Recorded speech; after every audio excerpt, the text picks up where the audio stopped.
Let me look this word up. Gentrification.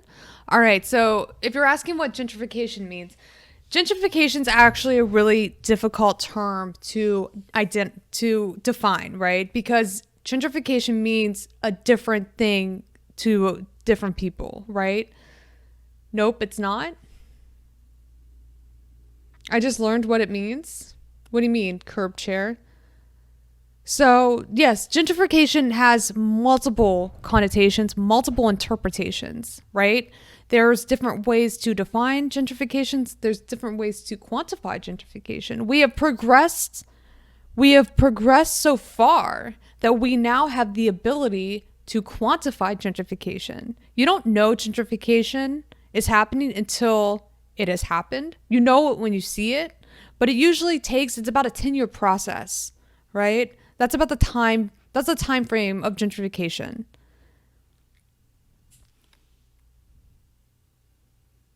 Does redeveloping old warehouse districts count as gentrification? You're not displacing. Who are you displacing whenever you reconfigure old industrial buildings to residential or commercial spaces?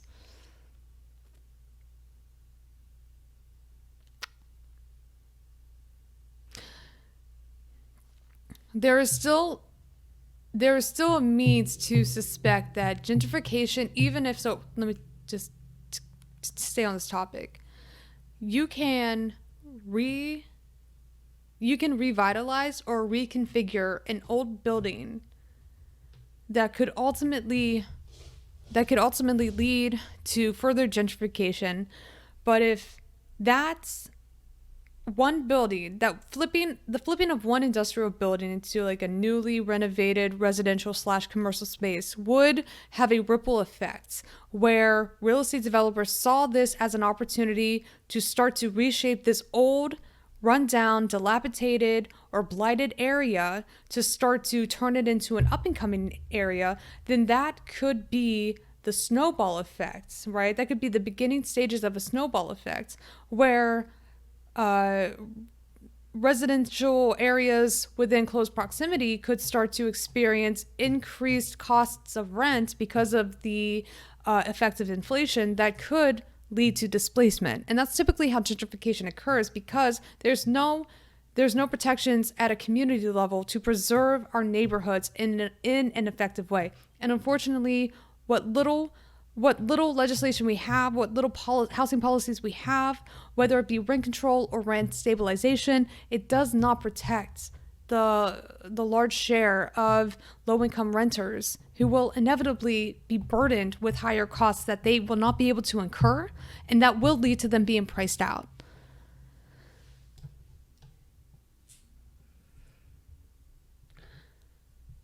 Displacement is like sink or swim.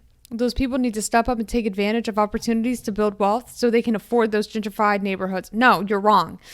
Sorry.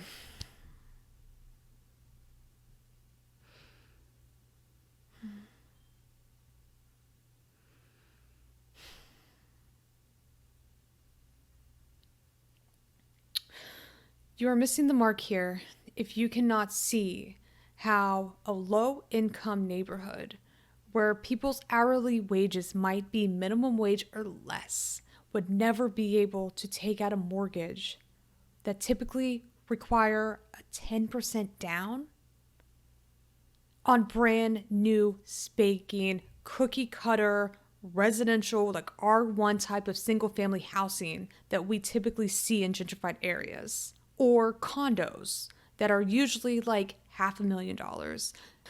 So somebody who is living in a low income neighborhood that does not have the ability to be able to take out a mortgage. This is literally, so what you're saying, interestingly enough, like what you're saying right now is what happened. This is this is this is literally what happened in 2008 and a little before that. This is why the housing bubble expanded the way that it did, because loan officers to looked to dole out, literally issue these subprime mortgages with incredibly high interest rates, these incredibly high interest rates, non-fixed, high interest rates that kicked in a couple months after paying the mortgage, adjustable rates, call them adjustable rates. This is literally the specific type of homeowner that loan officers look to in their predatory lending scheme. That was part of the 2008 subprime mortgage collapse. You can't expect somebody who is making minimum wage to be able to afford a brand new spaking home with a mortgage that, even if there was a ninja loan involved, which since the subprime mortgage collapse, there has been a little bit more stringent standards applied to who can qualify for a mortgage. So no more ninja loans. You have to have 10 to 15% down. And you have to have a good credit score and history, employment history, that makes it a little bit more difficult to be able to even own a home now as opposed to 2008, right? And again, like, you cannot expect somebody who is in a low-income neighborhood who is making minimum wage to be able to afford to live in this new up-and-coming gentrified area that will literally replace whatever building that is currently standing in the area where a low-income resident lives. They don't have the tools or the means. They don't have the capital. They don't have the wealth, they don't have the employment income, or they don't have the employment history to even be able to be considered for one of these new housing opportunities. They will be laughed at by a loan officer. The only option that they have is to move because there's no protection for them. There is nothing that would preserve their status as a neighborhood in this community. There is no vested interest to keep a neighborhood's integrity intact. It's always been it's always been there for the taking for predatory lending and predatory investing to swoop in and gentrify a neighborhood if it means that it will make a lot of investors and private real estate developers richer. Why do they have to be making minimum wage? They're probably crazy smart and have tons of talent, and they don't take advantage of those in concert with opportunities given to us all to build wealth. I'm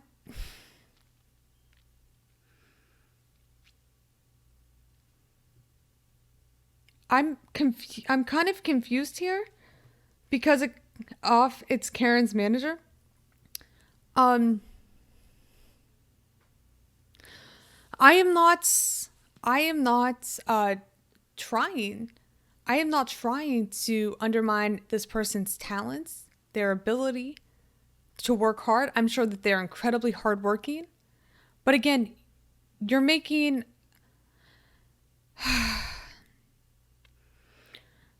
an argument here that I think is truly reflective of the neoliberal mentality that's literally drilled into our brain, that you might have fallen on hard times. You might have been born into the cycle of poverty.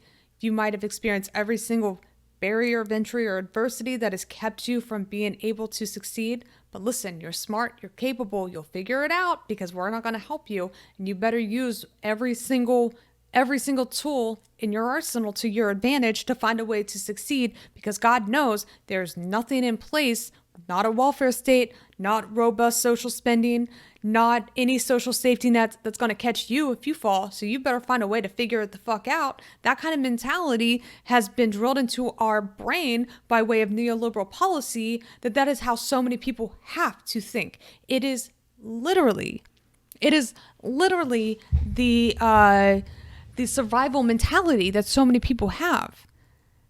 But it doesn't mean that all of a sudden this is going to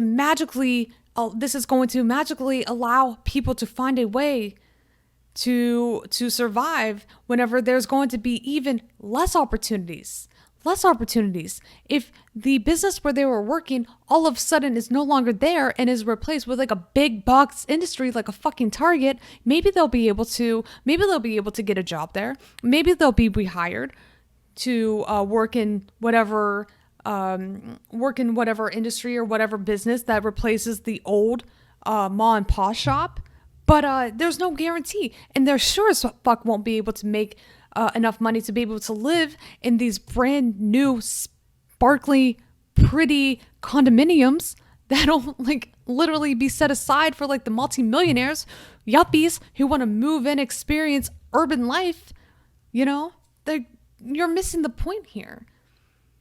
LOL, it won't pay the same. Like, you're missing the point here. Like, you're refusing to look at the reality of the situation.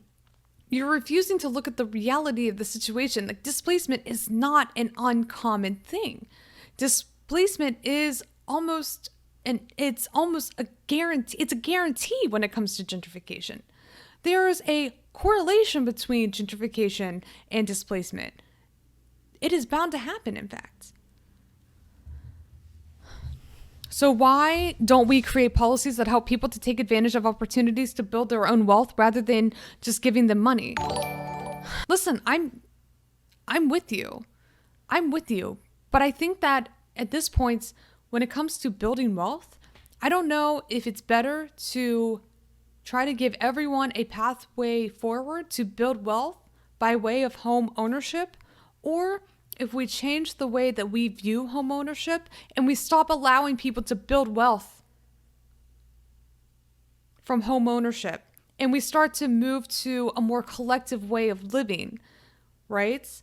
Like a community land trust, or maybe a housing co-op, or something that would give collective power to a handful of people, give them a place to live, have them pay dues, give them the opportunity to make major decisions in the functioning and the maintenance of a communal space. And maybe if we shifted the mentality away from a space designed for the nuclear family and we tried to go back to a collective way of living, this would, in effect, do away with the desire to accumulate wealth through home ownership for those who no longer want to be a part of this real estate scheme where they know that they have to pay rent in order to survive. So if they have the capital, it only makes more sense to buy a house so that they can accumulate wealth, because if they don't, then they're just going to be giving more money to their landlord.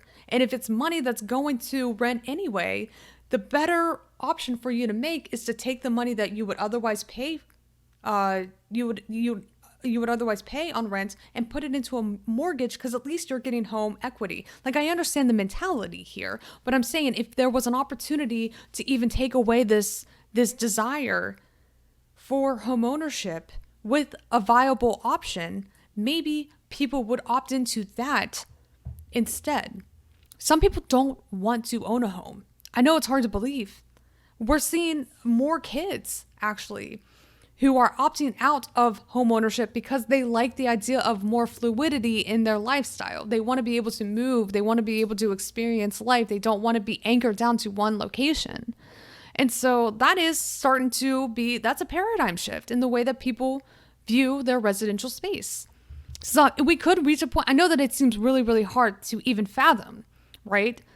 But we change our minds as we evolve and we progress. And there might really come a point in time where the majority of the people don't even want to own a home, right? Again, like, I know it's really hard to imagine right now because home ownership is literally the cornerstone of the American dream.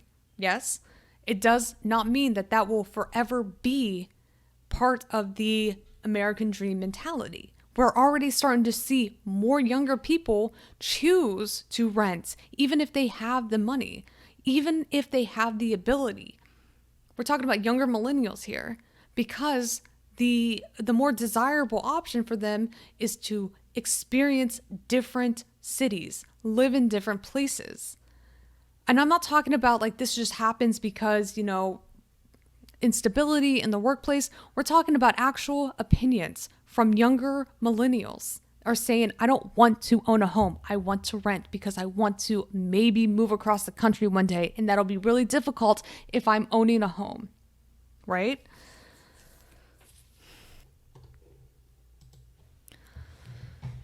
So yeah, Where were we?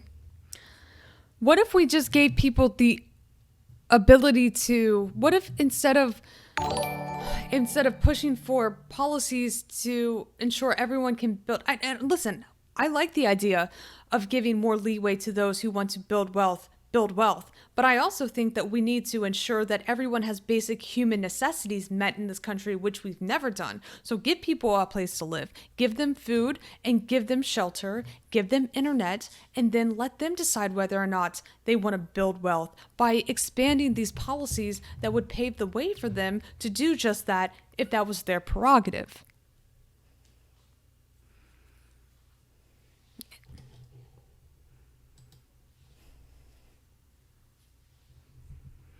I see these chuds multiple times a day. It's like, it's really interesting. It's really interesting that a lot of these chuds who are like, pull yourself up by the bootstraps, work, work, work, work, work, work, work, work, work. It seems like they are doing nothing but hanging out in Twitch chats all day. Strats.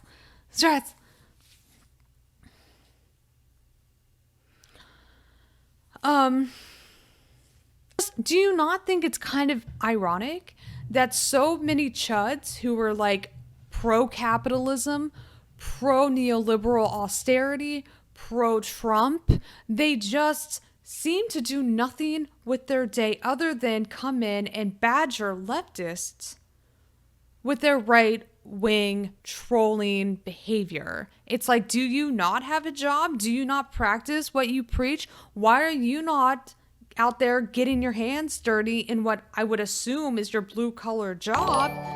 Why does it seem like you have a lot of time on your hands to spew right-wing talking points, and yet it seems as though you are more so in line with, like, I don't know, fully automatic gay-space communism, because you're not doing anything other than just making other people uncomfortable.